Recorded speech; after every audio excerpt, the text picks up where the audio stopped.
Former President Chandrika Bandaranaike Kumaratunga, who was also a former Chief Minister of the Western Province, while attending the event where the new Chief Minister assumed duties, said that some persons who represented the Provincial Council had extorted public funds in the past. Not only in the past, the skimming of public funds continues to take place even today.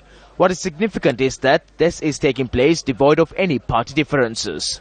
As the officials too render their support to this act, there are many phases to the thefts that take place in the Provincial Council. One such phase of the theft is the placing of electricity poles for a land that has been split by a private land sales company to be sold off. This land incidentally comes under the purview of the Ingiriya Divisional Secretariat. The supply of electricity to the land need to be undertaken by the respective private company. However, it is the Western Provincial Council that has spent almost 600,000 rupees to bring these electricity poles to this location. It was the Deputy General Secretary of the Provincial Council who issued the first letter for this theft, citing the area receives a less voltage of electricity. Following this directive, the Ingiriya Divisional Secretary informs the Ceylon Electricity Board to prepare an estimate and send it to her.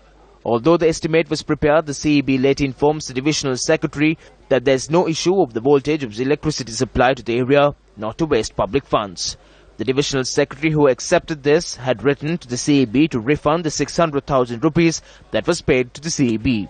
However, the Divisional Secretary is forced to approve the theft of public funds through this letter from the CEB based on the letter addressed to her by Councillor Kitsiri Katapitiya. Therefore, these electricity poles will be set up not to resolve the voltage issue in the area but under the influence of Katapitiya.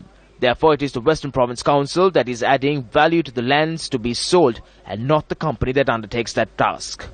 This is also through public funds. Councillors of the Provincial Council had skimmed public funds over the year, citing this very reason. At some instances, the CEB too had been party to the theft. What is the reason behind spending public funds that have been allocated to serve the public on land sales companies? General Secretary of the Western Provincial Council, this is over to you.